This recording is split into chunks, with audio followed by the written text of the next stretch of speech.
Hello everyone, কেমন আছো তোমরা সবাই? আশা করছি আমার সকল ফ্রেন্ডস যেখানে আছো খুব ভালো আছো। আমিও খুব ভালো আছি। আমি আমার সকল ফ্রেন্ডসদেরকে আমার চ্যানেলে স্বাগত জানাই। আর যারা আমার নতুন সাবস্ক্রাইবার আছো তাদের অনেক থ্যাংক ইউ জানাই আমার চ্যানেলটাকে সাবস্ক্রাইব করে আমার পাশে থাকার জন্য আর আমার ফ্রেন্ড হওয়ার জন্য। আর যারা আমার নতুন ভিউয়ার্স আছো, মানে যারা আমার ব্লগ দেখছো অথচ আমার চ্যানেলটাকে এখনও সাবস্ক্রাইব করছো না, তাদের আমি বলবো কেন করছো না, করে দাও এবার আমার চ্যানেলটাকে সাবস্ক্রাইবার হয়ে যাও আমার ফ্রেন্ড প্লিজ। তো আমি তোমাদের ফ্রেন্ড সোনালি, তোমাদের সকলকে আমাদের এই ছোটো ফ্যামিলিতে ওয়ার্ম ওয়েলকাম জানিয়ে ব্লগটাকে এখান থেকেই স্টার্ট করছি।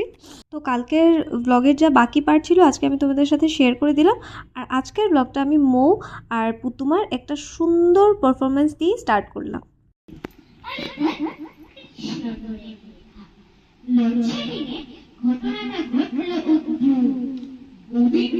চোখের সামনে আসতো একটা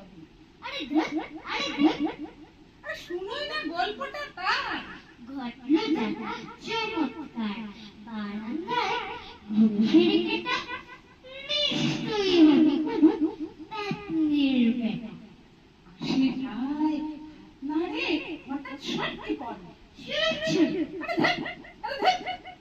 কি যে বলো আজ কবি হাসি পায় শুনে খুবই তবু বলা যায় আর গল্পটা ভূতে যেন নামতা পড়ে ছয়ের সাথে এসব কালো ছায়া মিটি কিচ্ছিরি ভূতেরা নৃত্য করে কিংবা তারা ঢিল ভূতের শরীর কেমন নরম লোমশ মুখটা দেখেছো তার কিংবা মুখ আসে কটা হাত কটা পা আসে নাকি রম্পা নাকি কাজে নাকি বাজে রকম ঝম্পা নাকি বাজে রকম ঝম্পা বড় বড় সাত কথা নিয়ে মাথা ব্যথা আসলে গোবিন্দ মামার কাহিনী কি ভূতেরাও শুনে হাসে ছিল যারা আশেপাশে হঠাৎ চমকে উঠে বিদ্যুৎ কথা ভূত আরে ধর যাচ্ছ কোথা চাকরি পোতা কিসের জন্য নেমন্তন্ন বিয়ের বুঝি লম্বা বুঝি কিসের তবে ভোজন হবে শুধুই ভোজন প্রসাদ ভোজন কেমন ভোজন চা খেতে স্বাদ কি খেতে চা ছানার পোলাও ইচ্ছে কি আর সরপুরিয়া কি আয়েস রাবড়ি পায়েস এই তো বলি কি কদলি কি ফলা সবরি কলা এবার থামো বুঝলি আমিও যাই না মশাই মানে আমি নিমন্ত্রণতে যেতে পারবো না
যে এখানে দিদি থাকে, দিদি থাকে, ওরা পড়াশোনা করে। হ্যাঁ পড়াশোনা করে। হ্যাঁ, আর বাচ্চা পার্টিও পড়ে এখানে। বাচ্চা পার্টিও পড়ে, কিন্তু টুকু পড়ে, সব বাচ্চা পার্টি এখানে, সব বাচ্চাগুলো এখানে পড়ে। ওই বাচ্চা study room। মানে এটা ওদের স্টাডি রুম, সবাই এখানেই পড়ে না? বাচ্চা পার্টি পড়ি, সব এখানেই পড়ে, এটাই study room। আরে ব্লগের মধ্যে আসবি কি করে তাহলে? তোরা আমার কাছে বসে থাকলে যা দূরে যা, তাহলে তো ব্লগে আসবি। এই যে এইসব এইসব একটা মোবাইলটা নিয়ে গিয়ে ঢং ঢং একটা, হ্যাঁ? বুঝেছি, এখন একটার পরে একটা সব আমাকে একসাথে এইভাবে আসছে। তুই ইয়ে করেছিস। আমি যদি ব্লগে দেখি না, এমন হবে তোর তুই তো সাথে ব্লগে আমার। আসবি। কেন? তোকে কে বলেছে? একদিন বলে রাখলে না, সেদিন আমিও নাইটি পরেই করে ব্লগ করি। সবাই দেখবে। বন্ধুরা দেখো তো আমাকে মুখে কেমন লাগছে, দেখো। ভালো এখান থেকে। কি বাজে। এই যে আমাদের সুন্দর একটা মেয়ে, আমরা একজনকে আরেকজন ছোটবেলা থেকে চিনি। সুন্দরী একটা মেয়ে, সুন্দরী একটা মেয়ে, এটা সুন্দরী একটা মেয়ে, সুন্দরী একটা মেয়ে। হয়েছে চিৎকার চেঁচামেচি না, যাও লাইনে বসো কি। আজকে আমাদের এখন কিন্তু আমি ওর থেকে ভালো হয়ে গেছি অনেকটা। কি বল আবার বল। আমি ওর থেকে ভালো হয়ে গেছি, এটাই। ওর মতো পচা মেয়ে আমি আর পৃথিবীতে দেখিনি, যায় না বলে আজকে আমি আমি যদি সত্যি পচা হতাম, তাহলে এই বুড়ো বয়সে এখনো বন্ধুত্বটা থাকতো। না, আমি ভালো বলে আছি, আমি ভালো বলে ও তো ভুল অ্যাড্রেস দিয়েছে। কিসের ভুল ও তো ভুল অ্যাড্রেস দিয়েছে, আমি খুঁজে এসেছি। বন্ধুরা ভুল অ্যাড্রেস, হাফ অ্যাড্রেস দিয়েছে, আমি খুঁজে এসেছি। ভালো জায়গায় যেতে হলে অপেক্ষা করতে হয়, কষ্ট হয়। তুই ভালো একটা জায়গায় তীর্থ ভ্রমণ করেছিস। তীর্থ ভ্রমণ ওকে যে আমি মারিনি আজকে, মানে কপাল ভালো, আজকে খামচে রুমে রক্ত বের করে তোমরা যে ও আমাকে কেমন ভাবে মারতো। আমি মারিনি, কত ও মানে- আমাকে, ও স্টার্টিং করেছে, আমি জাস্ট টেস্ট করেছি।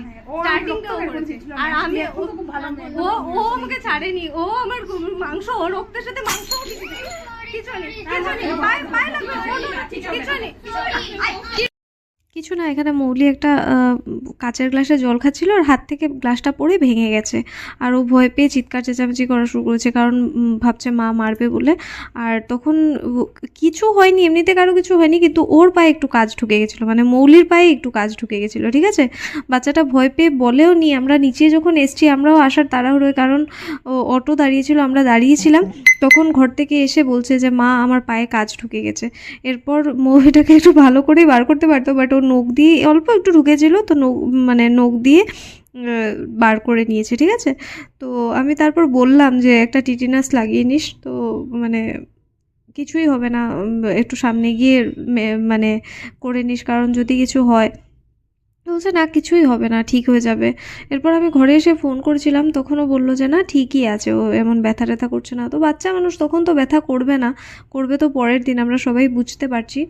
তো এরপর কি, আর যে রাস্তা দিয়ে দেখো গেছিলাম, সে রাস্তা দিয়ে বাড়ি ফিরে যাচ্ছি। আর কালকের ব্লগটা একটু বড় হয়ে গেছিলো, তোমরা যারা দেখেছো এত বড় ব্লগটা, তাদের সবাইকে আমি অনেক থ্যাংক ইউ জানাই। আমার এত বড় ব্লগটা তোমরা এনজয় করেছো, আমিও রেখে দিই, কারণ এই জিনিসগুলো আর আমি কোনোদিন পাবো না। মৌলি তো বড় হয়ে যাবে, আরও 2-3 বছরে একদম বড় হয়ে যাবে। এই যে লাস্ট আমি একদিন তপাকে দেখিয়েছিলাম, ওই যে আইবুড়ো ভাতে এসেছিলো, ওকে আমি এই মৌলির মতোই দেখেছিলাম আর 4-5 বছর আগে, আর দেখো এখন কত বড় হয়ে গেছে, ঠিক আছে। তো তাই আমি ভাবলাম যে একটু বড়ই থাক, তবে মৌলিদের এই ছোটোবেলাটা আমার ফোনে থেকে যাক, যেন আমিও আজ থেকে 5 বছর পরে যেন ওদের এই কিউট জিনিসগুলো দেখতে পারি যখন আমার ইচ্ছে হবে। তো তাই রেখে দিয়েছি। তো আজকের ব্লগটা এখানেই শেষ করে দিচ্ছি। আশা করি আজকের ব্লগটাও তোমরা এনজয় করেছো। যদি আজকের ব্লগটা তোমাদের ভালো লেগে থাকে, তাহলে অবশ্যই লাইক করো, কমেন্ট করো, চাইলে ফ্রেন্ডস আর ফ্যামিলি মেম্বার্সদের সাথে ব্লগটাকে শেয়ারও করতে পারো। তো আজকের জন্য এতটাই, টাটা, খুব ভালো থেকো।